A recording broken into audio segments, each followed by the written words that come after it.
자식을 낳는 것이 죄든가?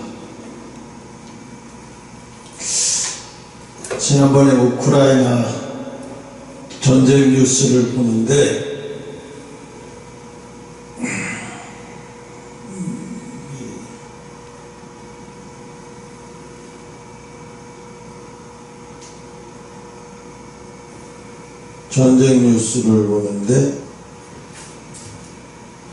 어떤 40대가 넘은 아줌마가 군복을 입었는데 좀 어색하고 불편해 보이는데도 군복을 입고 땀 뻘뻘 흘리면서 사진을 찍었더라고요.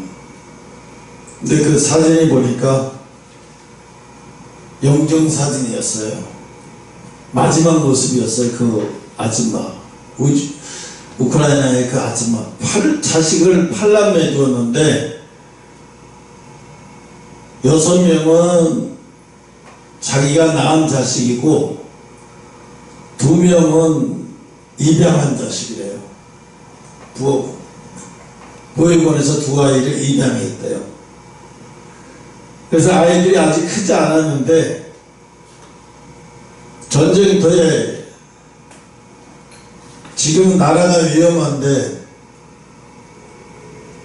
보고만 있는 게 너무 답답하고 견딜 수 없어서 아이들에게 그 주변 사람들에게 아이를 맡기면서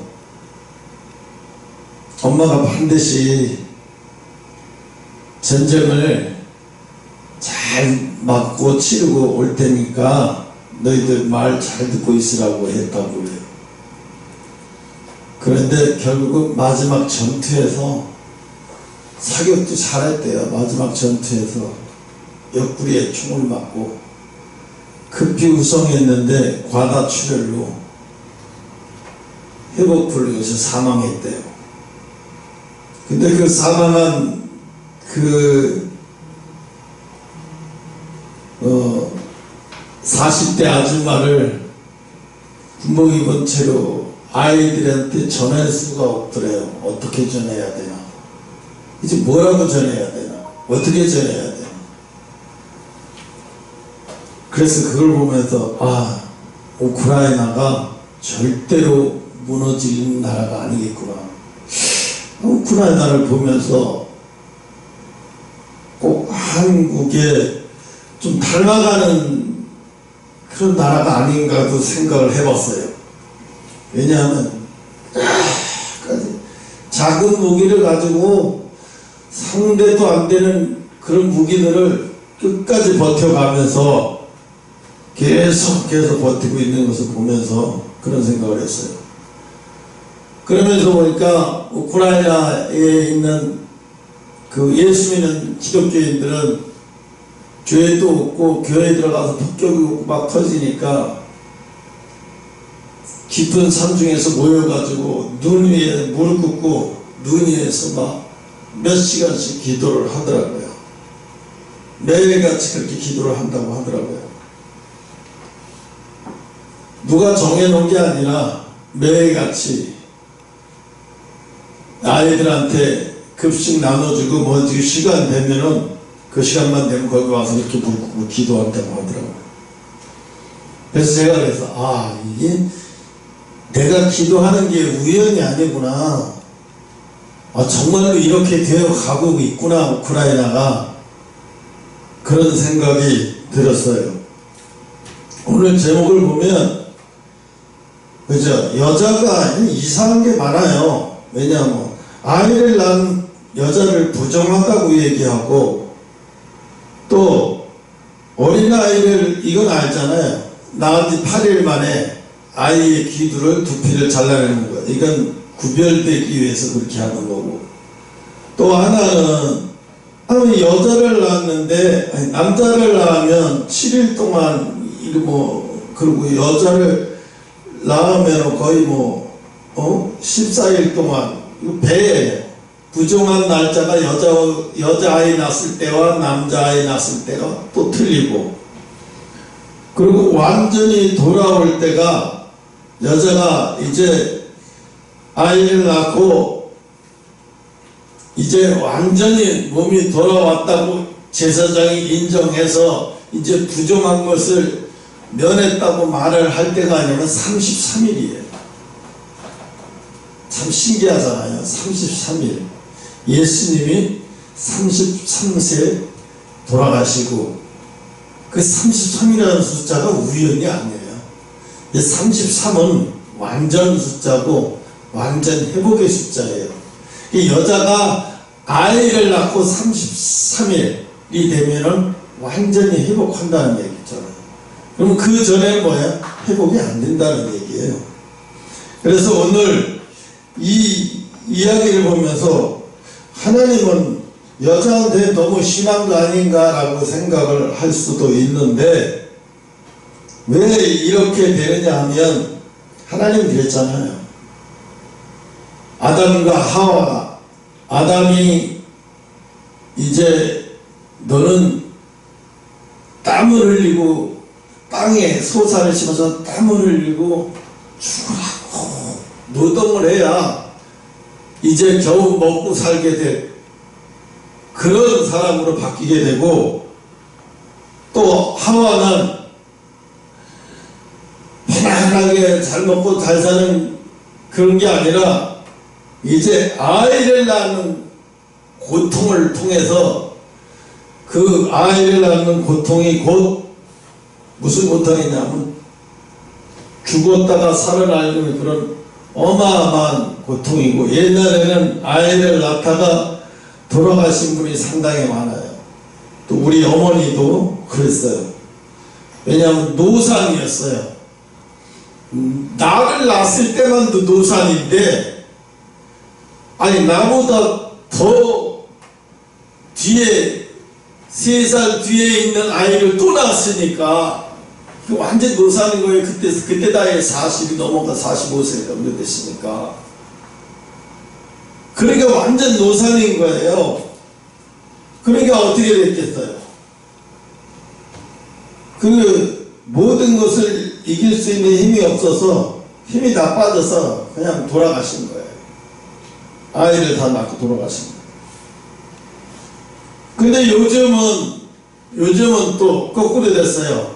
요즘은 40대 아이를 낳는 연예인들이 되게 많아요. 거의 시집간 사람들을 보면 40대가 넘어요. 그 뭐 최지우서부터 이렇게 쭉 보면 40대야. 40대 넘은 사람들이 아이를 낳는 경우가 많아요. 김정혜서부터. 그 사람도 40 넘어서 아이를 낳아서 쌍둥이 낳잖아요. 근데 요즘은 40대 넘어서 아이를 낳는 것은 아무렇지도 않고 당연한 것처럼 여겨져요. 그런 문화가 됐는데, 근데 중요한 거는 오늘 말씀을 하려고 하는 중요한 내용은 뭐냐면, 왜 다 힘들게 낳은 자식을 낳는데 부정하다고 하냐, 여자를. 부정한 여자가 되느냐. 그 이유는 오늘 여기 성경에도 나와 있지만, 성경에 나와 있는 것은 아이를 낳은 여자가 왜 부정한다는 것을 나타낸 것은 뭐냐면 그 아이가 원죄이기 때문에 죄인을 낳은 거예요. 의인을 낳은 게 아니라 죄인을 낳기 때문에 부정한 거예요. 이거는 육적으로 봤을 때요. 성경 그대로 봤을 때 죄인을 낳았어.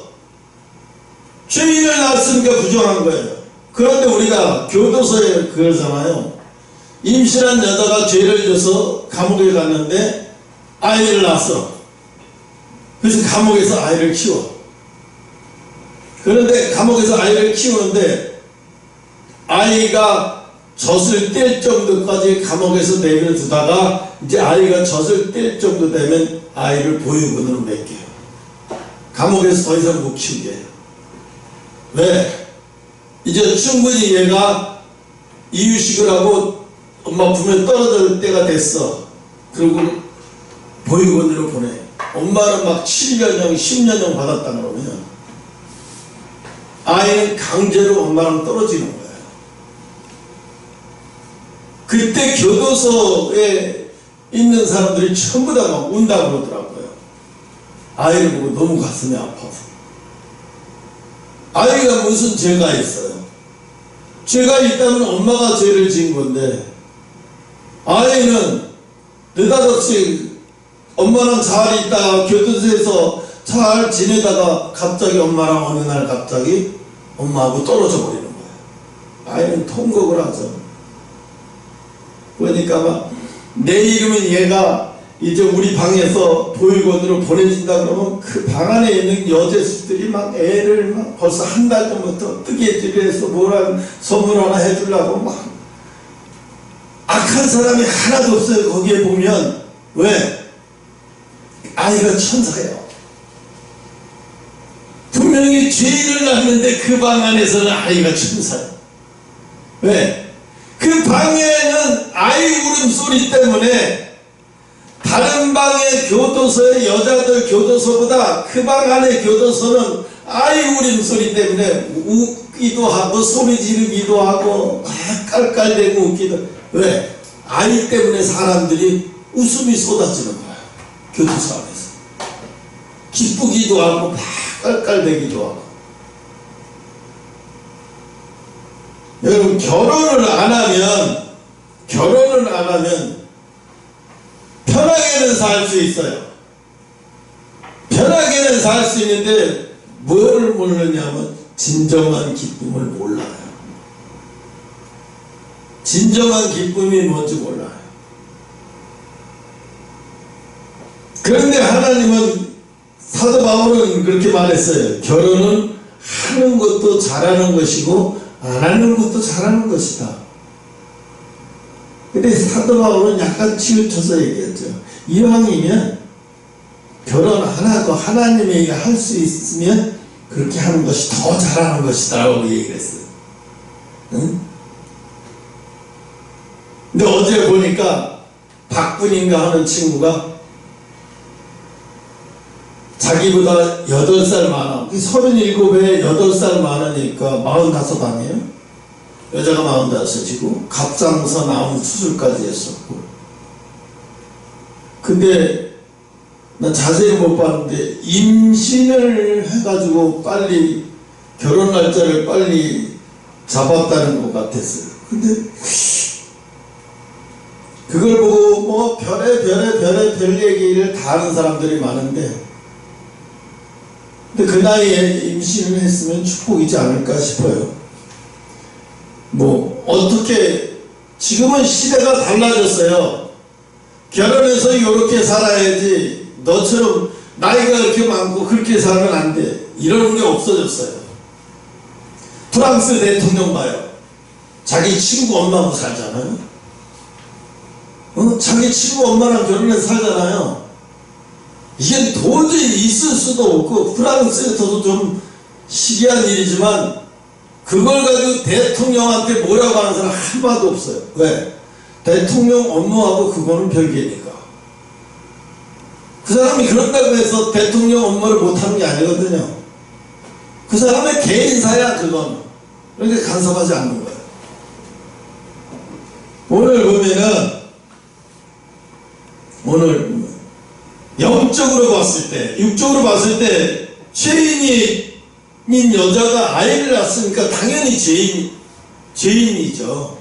죄인을 낳았으니까 너도 죄인인 거지. 똑같이 애도 죄이고 애를 낳은 상파도 죄인이고. 근데 영적으로 봤을 때 죄인이라는 얘기는 피는 생명이에요. 피는. 그럼 여자가 아이를 낳으면 하혈을 하게 돼 있어요. 우리나라에서 있었던 이야기예요. 여기 예화의 여기인데,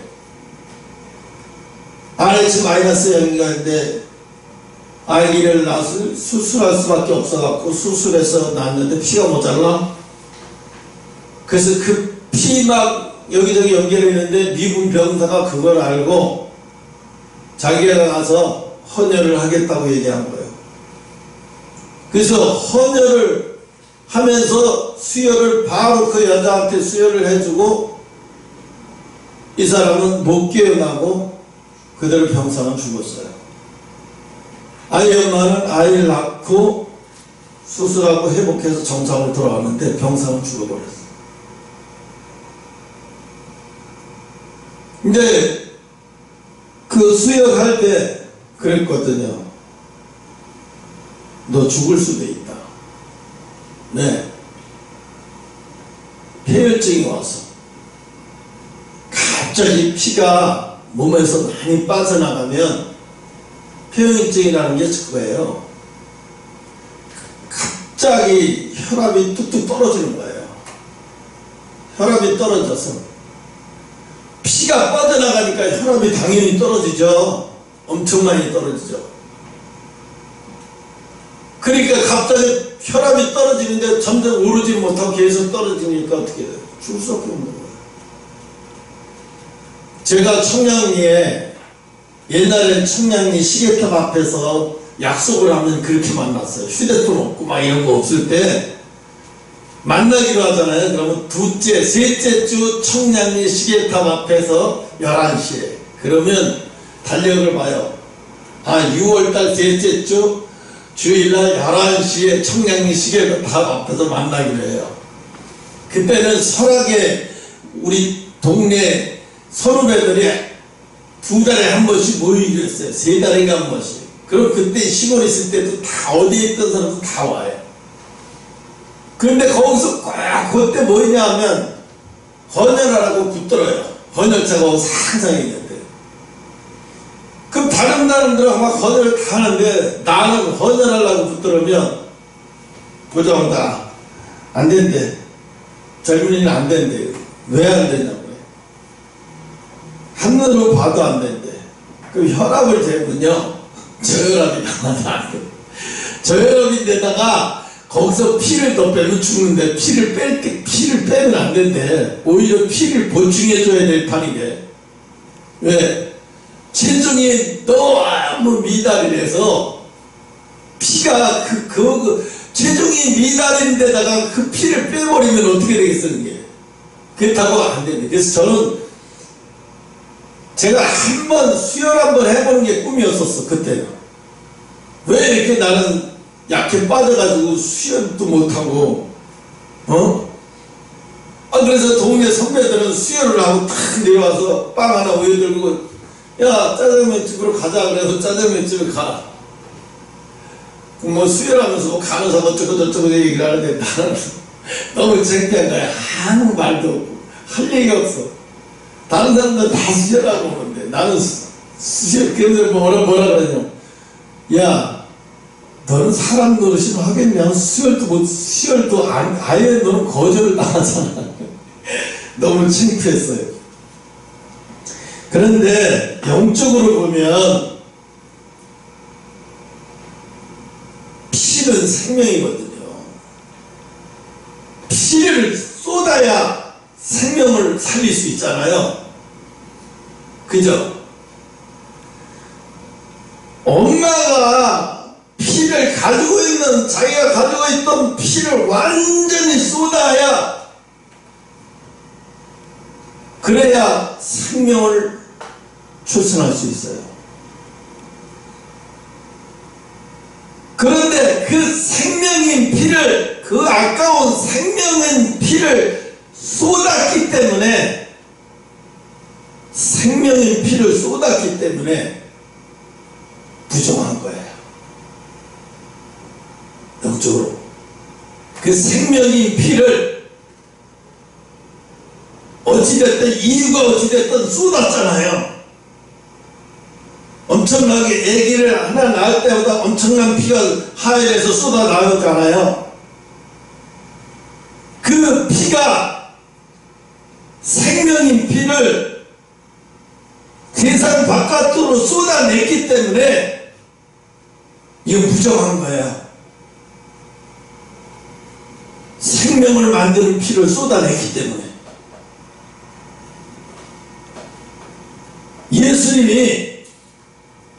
예수님이 처음에 저는 그랬어요. 예수님이 십자가에 못 박히셔가지고 죽으셨는데, 이미 죽으셔서 엘리 엘리 라마 사박다니 하고 이미 고개를 뚝 떨구고 죽으셨는데, 거기서 마지막 로마 병장 하나가 이 피를 다 흘렸다고 생각했는데 그 옆구리를 한 번 더 찔러요. 옆구리를 한 번 더 찔러가지고 확 빼버려요. 그랬더니 더 이상 피가 안 나고 그 다음에 물이 나오는 거예요. 이제 이 속에서 인간의 70%가 물이잖아요. 그런데 이제 피가 완전히 다 쏟아진 다음에 한 방울도 남기지 않았다는 증거를 하기 위해서 몸에 그게 성경에 하나님의 클라이막스예요. 야, 이제 내가 너희들을 위해서 내 몸에 피 한 방울도 남기지 않고 다 너희들에게 너희들을 위해서 희생했다는 증거를 남기기 위해서 마지막 한 번 더 찔러가지고 더 이상의 피가 없다는 것을 확인되고 물이 흐르는 거예요. 그걸 보면서 뭐랬어? 아, 예수님이 피 한 방울도 남기지 않고, 마른 게 아니에요. 한 방울도 남기지 않고 바깥으로 다 배출해 쏟아내버렸어요. 그 다음에 물이 나올 때까지. 이게 왜? 한 방울도 남기지 않고 마지막까지 다 쏟아서 나를 위해서, 여러분을 위해서 대신 생명을 내어주신 거예요. 자기 생명을 버리신 거예요. 그 십자가에서 그렇게 피를 뽑아내셨기 때문에 여러분이, 내가 죄를 져도 용서받고 사함받을 수 있는 거예요. 그러니까 예수님이, 나는 그랬어요. 성경을 모를 때는 구집시고 그 한 놈 참 지겨운 놈, 잔인한 놈이다. 죽었으면 이제 그만해야지. 그 고개 숙이 예수님이지만 그 마지막으로 한 번 더 찔러가지고 옆구리를 찔러서 물이 나올 때까지 그 확인하는 그게 뭐냐, 뭐 이런 악질적인 놈이다, 나 이렇게 생각을 했는데 그게 악질적인 것이 아니라 확인이에요. 확인. 피 한 방울도 남기지 않고 다 흘려버렸다는 거예요. 너희들을 위해서 다 흘려버렸대.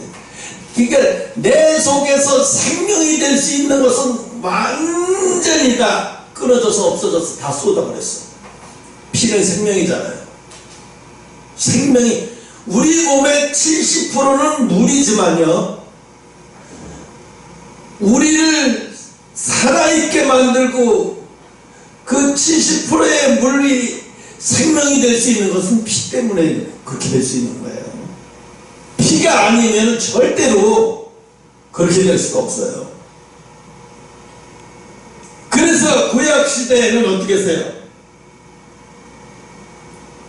소, 양 잡아가지고 각을 뜨고 피를 해가지고 제단에다가 뿌리죠. 피를 완전히 그 피를 흘릴 때요, 그 피를 그냥 한 게 아니에요. 완전히 다 깨끗이 한 방울까지 다 완전히 쏟게 만든 다음에 그걸 가지고 뿌리는 거예요. 왜? 이 소가, 이 양이 내 대신 피를 완전히 다 흘려서 생명을 희생했다는 증거예요. 희생했다는 증거. 여러분 봐요. 무당이 어렸을 때도 봤고, 여러분은 잘 못 봤을 때는 모르지만 난 봤어요. 무당이 돼지를 잡아요. 오늘 무당이 구슬한다, 저기 어디 다리에서 무당이 굿하는 그걸 갖다 무당소라고 그래 있어요. 뭐 바위 같은데, 사람이 잘 죽는 그런 장소 같은 바위 같은데 큰 데 있어요. 개울가 그런 데서 꼭 무당이 구슬하는데, 구슬한다 그러면 벌써 무당 밑에서 일하는 사람들이 돼지를 잡아요. 돼지를 잡아가지고 어떡하냐, 묘을 따서 피를 받아가지고 피를 재단에다 뿌려요. 피를 재단에다 뿌려요. 그리고 여자가, 무당 여자가 그 맨발로 그 피를 동동으로 올라가요. 올라가서 거기 올라가서 막 춤춰요. 이 사람들이 알기는 아는데 제대로 하는 게 아니에요. 희생한다는 것도 알고 제대로 알긴 하는데, 돼지피는 그런 부정한 거기 때문에, 되새김을 할 수 없는 거기 때문에 그건 부정한 동물이에요. 하나님 볼 때는 굽이 갈라지지 않는 거, 이런 것들은 다 되새김 하지 않는 거, 이런 것들은 다 부정한 동물이에요. 소는 되새김질을 하잖아요. 양도 똑같아요. 되새김질 해요. 그리고 굽이 갈라진 짐승들, 굽이 갈라지지 않은 짐승들, 여기 그런 얘기 쭉 나오는데, 하여간 중요한 거, 영적으로 볼 때 중요한 점은 그거예요.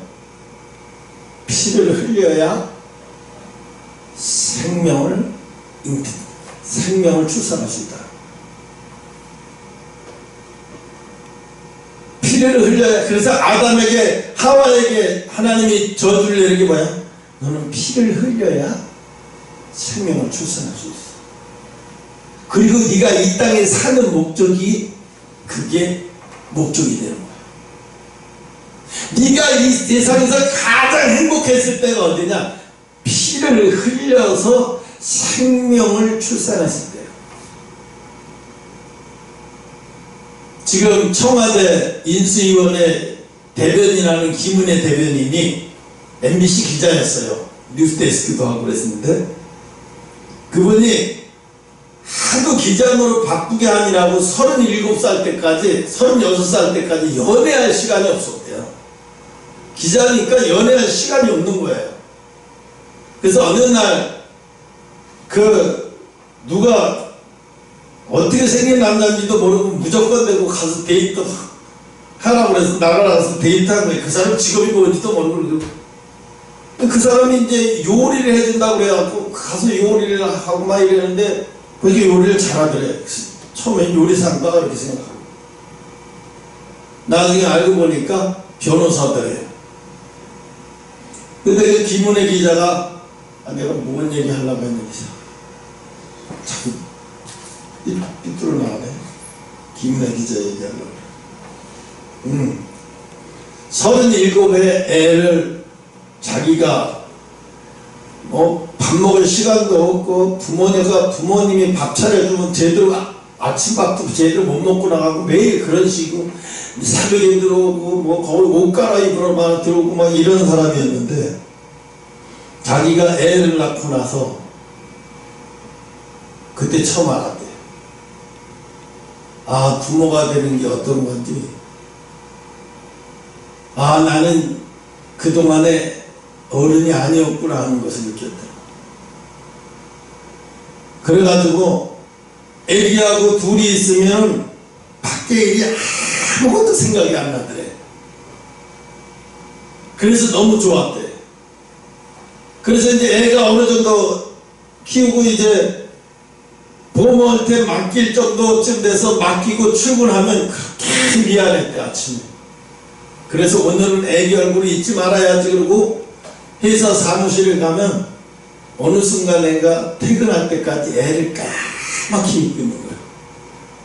회사에 가면 애가 생각이 안 나고, 집에 가면 회사가 생각이 안 나고.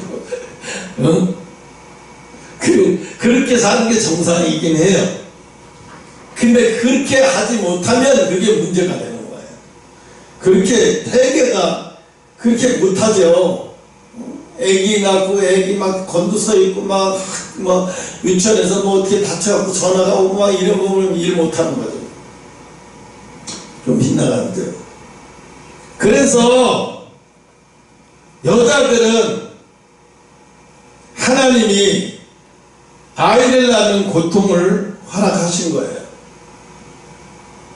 그 자기 생명을, 자기의 피를 완전히 거기다 흐리다시피 해서 거의 죽음에 왔다 갔다 하는 그 정도까지 가서야 아이를 낳는 고통이 있잖아요.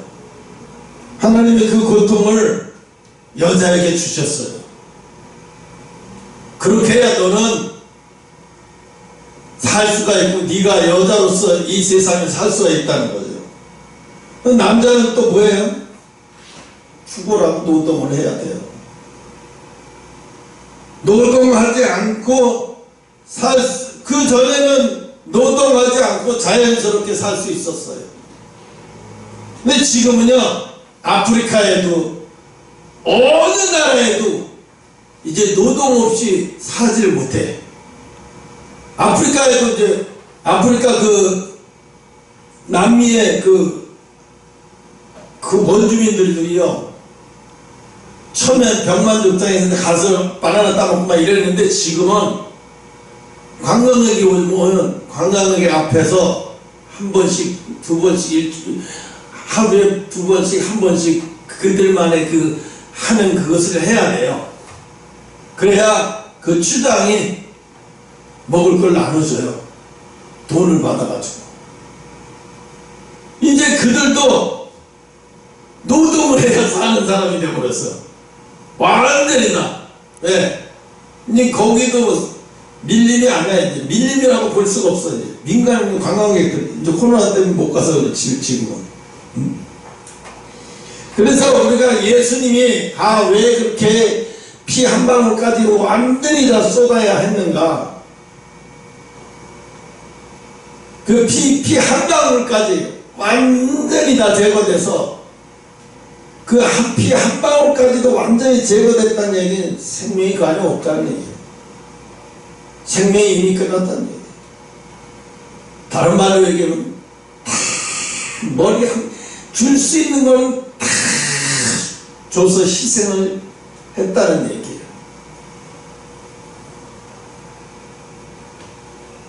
부모가 되는 것도 희생해야 되는 거고, 영적인 부모가 되는 건 더 말할 것도 없어. 내가 내 친구를 전도하기 위해서 영적인 부모 노릇을 지금 하고 있는데 정말 많이 힘들어요. 이 친구가 안타깝기도 하고 자기 자존심도 많이 상해요. 네, 자기 딸은 고시 패스해서 우리나라의 대단한 법무법인의 그 대표 아들의 사위가 자기 사위예요. 아들이 자기 사위예요. 근데 자기는 뭐하고 있어요? 낮에는 보험도 잘 안 되고 그러니까 낮엔 집에서 술을 먹고 잔대. 잠이 안 오니까. 그리고 밤에 나가서 뭐 하냐면 대리기사 하는 거예요. 대리기사를 하다가 하루에 10km를 걷는데요. 이제 내려주고 버스가 없는 데가 천지니까 그런 데서 내리면 걷는데, 계산해보면 저녁에 아침에 집에 와들어 계산해보면 10만 보가 나온대. 휴대폰에 10km가 나온대. 10km를 걸은 거죠. 비몽사몽 하는 거예요. 체력도 막 방전이 돼요. 너무 힘드니까 어떻게? 술을 먹어. 너무 피곤하니까. 술을 먹으니까 어떻게? 술줄도 어디 술 중독이 됐어. 그래서 이 친구가 내가 그래서 너 언제 예수 믿을 건지 대답해줘. 그랬더니 하는 얘기가 내가 70까지는 일 안 하고 교회 갈 시간도 없을 것 같아. 70까지 일해야 돼. 그럼 70 후에 예수 믿을 거야? 그렇대. 그래서 내가 웃었어. 또 왜 웃냐? 네가 70까지 산다고 누가 그래? 누구한테 들었어? 너 70까지 산다. 그때 아무 말 못해. 누가 그래 임마 너 70까지 살 수 있다고 누가 그랬어? 네 아버지 어떻게 돌아가셨지? 너 초등학교 4학년 때 학교에서 공부하는데 갑자기 연락이 왔지. 이철이 반장 일어나. 너희 아버지 지금 교통사고로 돌아가셨대. 빨리 가봐. 신미애 너 일어나. 네 아버지도 교통사고 나서 돌아갔을 때 빨리 일어나. 무슨 교통사고요? 아침 첫 차가 강으로 불러 떨어져 들어갔어요. 6시 반에 출발했는데 강인에서 안개가 뽀해서 안 보여. 운전기사가 가물고 했는데 한쪽 바퀴가 뒷바퀴에 빠지면서 그냥 들어 굴러가죠. 거의 80명 가까이 태웠는데 10명 정도 살아나고 나머지 다 죽었어요. 갑자기 죽어버렸어요. 왜 그랬어요? 너희 아버지가 너한테 약속하고 떠났냐? 약속하고 죽으셨냐? 아니잖아. 갑자기 돌아가셔. 네 죽음도 언제 어느 때 갑자기 이별이 찾아올지 모른다. 그때 가서 예수 믿는다는 건 그때는 예수 믿을 시간도 없고 그때는 그냥 죽으면 바로 지옥이다 이마. 너 이 땅에서도 그렇게 고생하고 그렇게 힘들게 살다가 죽어서도 지옥으로 가고 싶나? 너 이 땅에서 개고생하고 살았지만 죽어서는 개고생하고 또 개고생으로 들어가면 안 되잖아. 힘들죠. 자기 딸은 부잣집에 시집가서 며느리로 살지만은 그건 자식은 자식의 인생이고 자기는 자기지. 지가 사업하다 다 말아먹어가지고 완전히 집이 도산해가지고 깡패들까지 와가지고 다 말도 못하게 힘들었어. 그래서 그 친구를 놓고 지금 판나기도 하는데 내가 너무 창피했어요.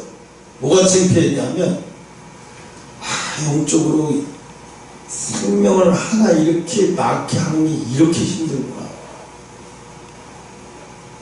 전도한다는 게 이렇게 힘들구나.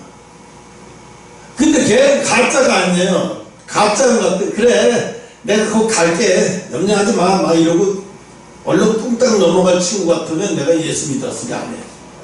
근데 그 친구는 한 번 한다면 하는 친구거든. 내가 쉽게 대답을 안 하는 거야. 오늘 아무튼 아까도 얘기했잖아요. 그 우크라이나 병사 8명의 자녀들 병사가 남편도 없어요. 자기가 죽으면 아이들을 돌볼 사람이 없는데 무슨 확신에 찼는지 나라가 위험한데 내가 애들만 끌어안고 있으면 이게 해결될 문제가 아니다. 주변에서 말리는데도 아이들 참석해야 된다. 막 사경 연습하면서 해가지고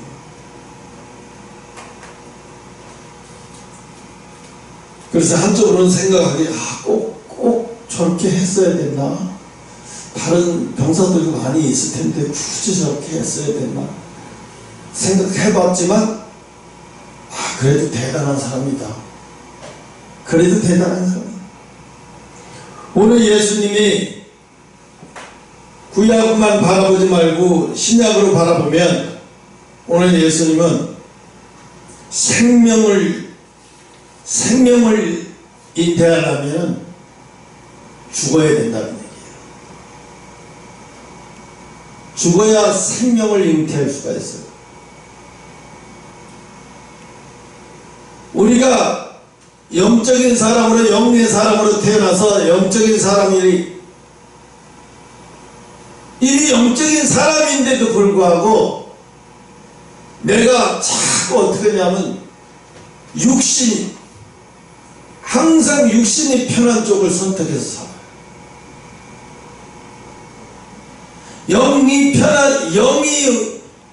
영이 원하는 상태로 영이 원하는 것을 선택하고 살면 육신이 힘들고 육신이 원하는 것을 선택하고 살면 영이 죽어가고 이게 육신도 즐겁고 영도 살고 하는 방법은 없어요. 둘 중 안에 하나라니까요. 내가 영이 사는 방법을 선택해서 살잖아요. 그러면 육이 죽어요. 그러니까 육신의 정욕이 어떻게 못 박아야 돼요. 육신의 정욕을 못 박아야 돼요. 그래서 하나님은 자식을 낳는 것이 축복받을 일이잖아요, 세상에서. 그런데 예수님이 십자가에 죽으시고 부활하셔서 우리를 위해서 죽으셨기 때문에 이게 축복이 된 거지, 옛날 같으면 진짜로 어마어마하게 부정한 사람이에요. 왜? 죄인을 낳는데 감옥에서요, 사형수가 감옥에 들어가는데 임신한지도 모르고 들어갔어요.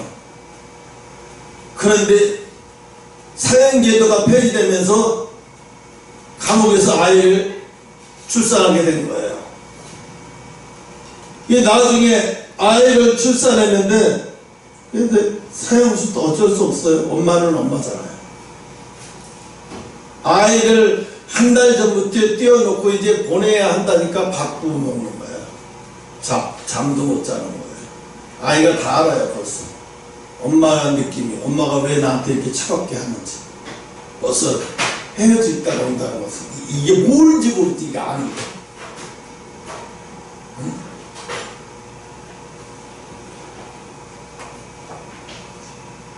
오늘 하나님이 우리에게 주시는 거는 피 흘림이 없으면 삶이 없는 거예요. 희생이에요. 희생이 없는 부모는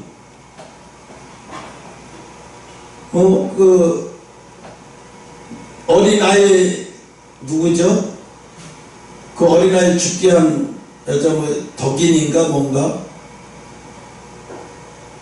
그 무기징역을 받아 항소해갖고 무기징역인가 뭔가 받은가 20년인가 3년 받았는데 다시 막 난리가 쳤잖아요. 법원에서 양부모가 아이를 죽여가지고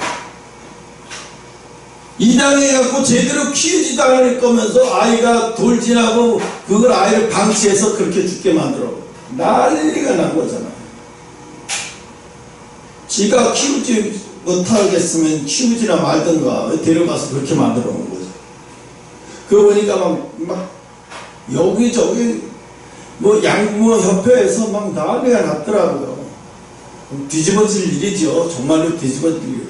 자기가 낳은 새끼를 그렇게 해도 뒤집어질 일인데 이당해가 그렇게 해왔으니까 더 화가 나는 거죠. 보는 사람들이 더 화를 내는 거죠. 오늘 예수님은 우리에게 말씀하시는, 내가 너희를 위해서 물이 나올 때까지 피 한 방울까지 남기지 않냐고 다 줬을 때 예수님이 뭐라고 했어요? 다 이루었다. 다 이루었다. 괜히 다 이루었다가 한 게 아니에요. 자기 속에 생명인 피가 다 빠져나갔어. 이제 더 이상 자기 생명이 이제 이 땅에서 사라지는 거예요. 이게 다 이루은 거예요.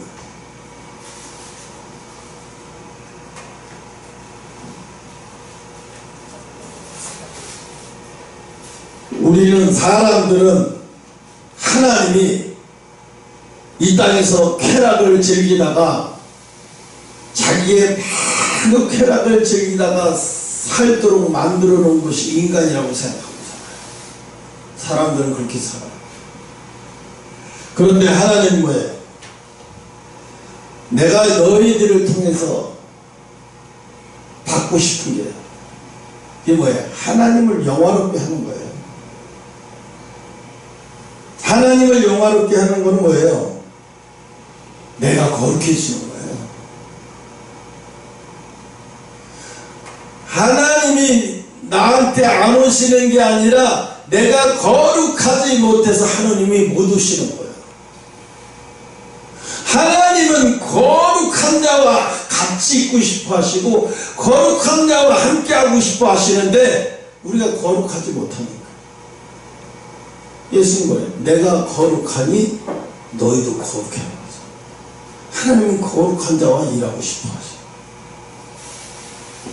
하나님은 지금도 예수님은 지금도 거룩한 자와 일하고 싶어 하셔요. 근데 우리는 99발은 하나님한테 향하고 한 발은 세상을 향해서 붙잡고 안 놔요. 안 놔요. 하나님은 어떻게 해요? 다 놓기를 바라요. 다 놓고 나하고 같이 발 맞춰서 가자. 내가 너희를 거룩한 길로 인도해 줄게. 내가 너희를 거룩한 길로 인도해 줄게. 근데 인간은 난 거룩한 것보다 쾌락이 더 좋아요. 나는 거룩한 것보다 내가 즐거운 게 더 좋아요. 난 거룩한 것보다 남들이 나를 어떻게 보느냐가 더 중요해요. 나 그까지 거룩이 중요한 게 아니에요. 남들이 나를 어떻게 보느냐가 난 더 중요해요. 인터넷에 보면 가짜 불보면 얼마나 판을 치는지요.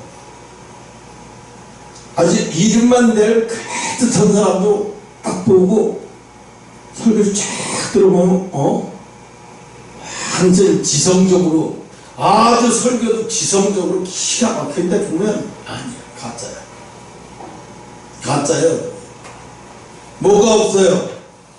희생이 없어요. 희생이 없는 건 뭐예요? 예배도 아니고 제사도 아니고. 가인 실패한 건 뭐예요? 희생의 제물이 없는 거예요. 희생의 제물이 우리가 한 주간 살면서 내가 예수님 말씀을 가지고 그걸 통해서 그렇게 살기 때문에 내가 희생당했어. 내가 고초도 당했어. 내가 억울함도 당했어. 그걸 여러분 억울해하지 마요. 그럴 때 여러분이 영적으로 성숙해지기 시작해요. 그러니까 가만히 있는다고 영적으로 성숙해지지 않아요. 핍박이 오고 환난이 오고 내가 하나님 말씀 때문에 내가 영적인 사람이기 때문에 오는 그 고통과 외로움과 고통은 말로 표현할 수 없어요. 하나님은 저 사람이 혼자 있는지 둘이 있는지 셋이 있는지 더 잘 알아요.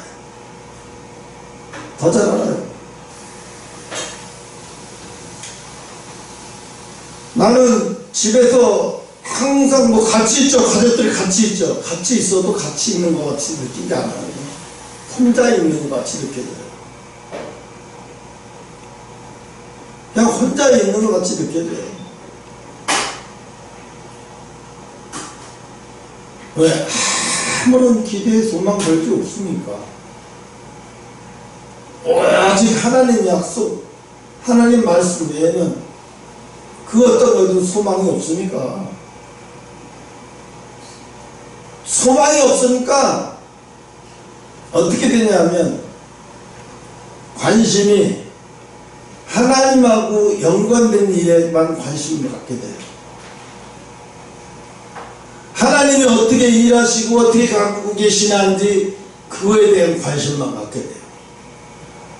이번에 그거 우크라이나를 기도하고 하면서 그거 하면서 또 놀라는 거, 하나님이 이렇게 하니까 복을 주시는 거라는 게 어떤 복이냐 하면 우리나라 러시아 과학자들이 그냥 일반 과학자들이 아니라 우주 과학자들이 지금 약 한 200명이 한국으로 망명을 오기 위해서 준비 중에 있어요. 이미 온 사람들도 있고요. 이미 온 사람들이 20-30명 정도 왔을 거예요. 그래서 지금 러시아 푸틴이 이거를 막아보려고 막 가진 방법을 다 쓰는 거예요. 북한이 러시아 과학자들, 우주 비행사 과학자들을 한 달에, 그때 당시 소련이 붕괴될 때 월급도 못하고 있을 때 러시아 과학자들을 불러들였어요. 한 달에 월급 8,000달러 주기로. 그때 택시 기사가 뭐 한 달에 뭐 4,000원, 4만원 벌었던가 5만원 벌었던가 이 정도였으니까 러시아 월급쟁이들 월급 못 받고 막 이랬어요. 그러니까 8,000달러 준다 그러니까 북한으로 온 사람들이 많아요. 그때 그래서 지금 미사일 이렇게 많이 엄청나게 많이 늘어난 거예요. 근데 우리나라에 그냥 우리나라에만 과학자가 와서 시험에 합격하기만 해도 이 사람은 10,000달러는 뭐 그건 아무것도 아니죠. 엄청난 대우를 받고. 왜? 한국에 가면은 무조건 한국에 가면 내가 연구만 하고 성공할 수 있다고 생각하니까 한국으로 가. 세계 어느 나라에서 막 손뻗치고 서로 미국에서 데려가고 어디 데려가려고 하는데 이 사람들이 가고 싶은 곳 첫째가 한국이에요. 지금 국가정보원이 어느 정도로 잘하는지 모르겠는데 아마 이제 이번에 바뀌면 하나님 우리나라가 이제 우주에서도 우리 대한민국 우주정거장도 이제 만들 수 있도록 하나님 축복을 주시려놨다. 우주 강국이 될 수 있는 축복도 이제 곧 오겠구나 하는 생각이 들었어요. 그래, 열심히도 우크라이나를 위해서 기도해야 되겠구나. 그러니까 이런 복을 주시네요. 사실 개인적으로 볼 때는 내가 새벽마다 와서 우크라이나 소련 뭐 저렇게 기도하는데 나한테 떨어진 게 뭐 있어? 아무것도 없어. 근데 난 그래도 기도를 해야지. 그럼 기도했는데 뉴스 보고 깜짝 놀란 거야. 하나님이 이런 축복을 주시는구나. 너무 감사했어요. 이게 나한테 100만 달러 준다는 것도 더 감사한 거야. 이거는 지금 우리나라의 과학자가 그런 과학자들이 없어요. 뭐 무기 만드는 과학자는 있었대요. 우주에 대한 관심 가진 과학자들 그렇게 많잖아요. 그래서 오늘 자식을 낳기 때문에 죄인이 아니라 구약에는 죄인을 낳기 때문에 죄인이지만 신약에 와서는 피를 흘렸기 때문에 죄인이 부정한 거예요. 생명을 바닥에 흘렸기 때문에. 생명의 피가 바닥에 흘리잖아요. 그 바닥은 저주받은 거예요. 이유가 어쨌든 간에 그 바닥은 저주받은 거예요. 그 땅은 저주받은 땅이에요. 생명이 사람 속에서 있던 생명이 쏟아져서 땅으로 스며드는 순간에 그 땅은 저주받은 땅이에요. 북한이 저주받은 땅이 내가 그래서 기도했는데 그렇게 기도해. 하나님, 북한에 아무리 비료를 갖다 주고 우리가 갖다 줘도 소용이 없는 거 하나님 아시잖아요. 우상 숭배부터 깨지게 해주시고, 그 다음에 하나님 나만의 농업기술을 받아들여서 토양이 좋아지게 하고, 교회가 3만 개 교회들이 북한에 쫙 들어서게 해서 북한의 3만 개 교회가 다 돼서 1907년도 평양 대부흥처럼 다시 부흥의 길이 일었으면 북한 땅이 다시 회복될 것이고, 회복되면 식량난이 자동적으로 해결될 것이고, 북한은 지금 상태에서 아무리 옥수 좋은 종자 갖다 심어도 안 돼요. 네, 저주받은 땅이라서요. 우상 숭배를 70년간 했던 땅인데, 완전 저주받은 땅인데, 그 사람들이 만약에 그 사람들이 평양에 있는 그 사람들 지금 많이 개조를 됐지만 아직도 힘들어요.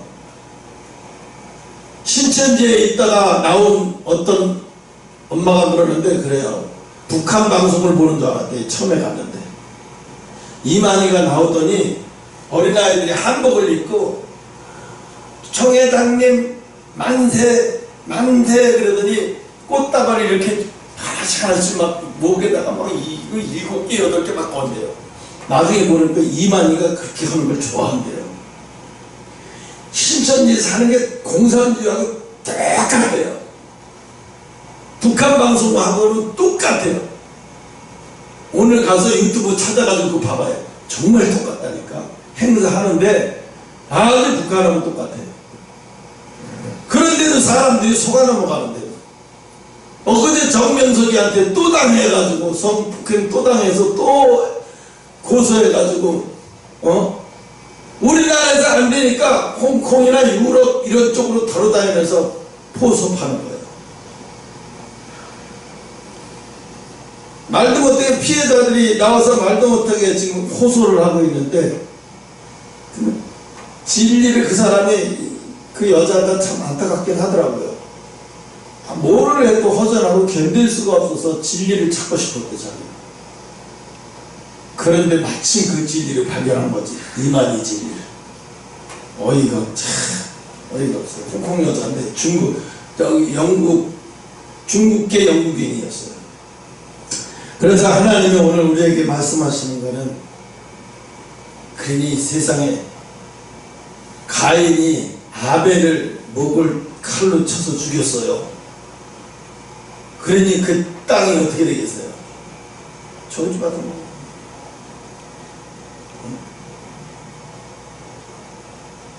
그러면서 하나님이 뭐라 그래요? 가인의 후손이 하나님이 끝까지 심판하기 위해서 인간이 심판 못하게 합니다. 네, 인간이 심판을 못하게 해서 가인의 후손이 두고두고 살면서 고통받고.